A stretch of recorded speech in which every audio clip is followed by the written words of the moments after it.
സ്വാതന്ത്ര്യം ഓരോ മനുഷ്യന്റെയും മൗലിക അവകാശമാണ്. ചൂഷണത്തിന്റെ ഏതെങ്കിലും രൂപത്തിൽ നമ്മുടെ ചുറ്റുമുള്ള ആരെങ്കിലും കഷ്ടപ്പെടുന്നുണ്ടോ എന്ന് ശ്രദ്ധിക്കാനുള്ള ഒരു ദിവസമാണിന്ന്.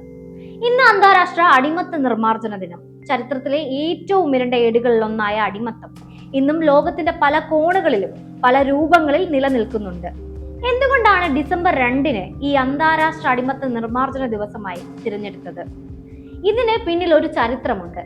ഐക്യരാഷ്ട്രസഭയുടെ പൊതുസഭയാണ് ഈ ദിനം പ്രഖ്യാപിച്ചത്. 1949 ഡിസംബർ 2 മനുഷ്യക്കടത്തും മറ്റുള്ളവരുടെ വേശ്യാവൃത്തി ചൂഷണവും അടിച്ചമർത്തുന്നതിനുള്ള UN ഉടമ്പടി അംഗീകരിച്ച ദിവസമാണിത്.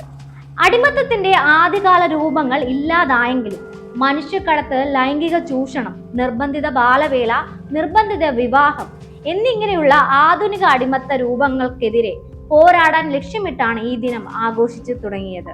പക്ഷേ പഴയ കാലത്തെ ചങ്ങലകളിട്ട അടിമത്തത്തിൽ നിന്ന് വ്യത്യസ്തമാണ് ഇന്നത്തെ അടിമത്തം.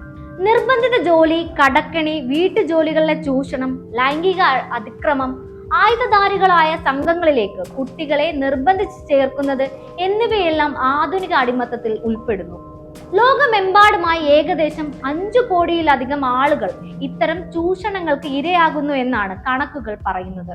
ഈ ദിനം ആചരിക്കുന്നതിലൂടെ ഈ ക്രൂരമായ സമ്പ്രദായങ്ങളെ കുറിച്ച് അവബോധം സൃഷ്ടിക്കാനും ഇരകൾക്ക് വേണ്ടി ശബ്ദമുയർത്താനും ഒപ്പം ഈ അതിക്രമങ്ങൾക്ക് ഇരയായവർക്ക് നീതി ഉറപ്പാക്കാനുമുള്ള ആഗോള തലത്തിലുള്ള ശ്രമങ്ങൾക്ക് ഊർജം നൽകാനും UN ലക്ഷ്യമിടുന്നു എന്നതിന്റെ പ്രതീകമായാണ് ഈ ദിവസം അന്താരാഷ്ട്ര അടിമത്ത നിർമ്മാർജ്ജന ദിനമായി ആചരിക്കുന്നത്.